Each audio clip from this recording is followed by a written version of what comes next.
Bonjour à toutes et à tous, on va revenir sur l'activité du cours autour de l'intensité du courant, et plus particulièrement pour les manipulations qui permettent de répondre à la question comment se comporte l'intensité du courant dans les deux types de circuits électriques.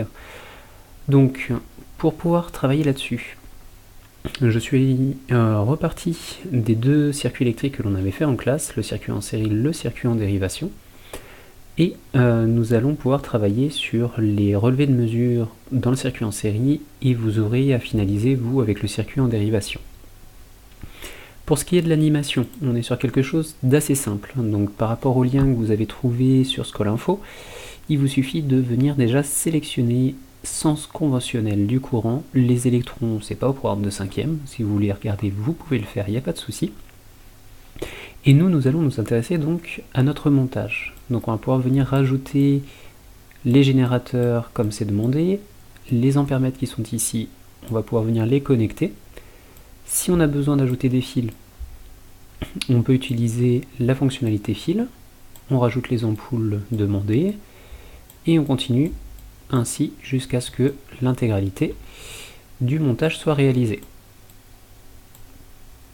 Donc on peut faire les choses assez simplement en limitant le nombre de fils, bien entendu, et normalement j'ai tous les éléments de mon circuit. Une fois qu'on a réalisé tout ça, il nous suffit de venir fermer l'interrupteur et de venir effectuer les mesures. Donc on a ici notre courant, donc on peut venir ajouter la valeur que l'on mesure, donc 0,45 pour mon ampèremètre A1 qui se situe ici, qui me permet de mesurer la première intensité. A2, on mesure également sa valeur, et ainsi de suite. Donc on peut faire ça rapidement. Si vous voulez essayer à cet endroit-là d'autres montages, rajouter des éléments, il vous suffit d'ouvrir le circuit pour venir les déplacer ailleurs. On peut supprimer également nos appareils après avoir cliqué dessus.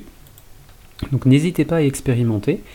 Faites la partie sur le circuit en dérivation et il ne vous restera plus qu'à rédiger au propre votre compte-rendu de manipulation avec toute la démarche scientifique.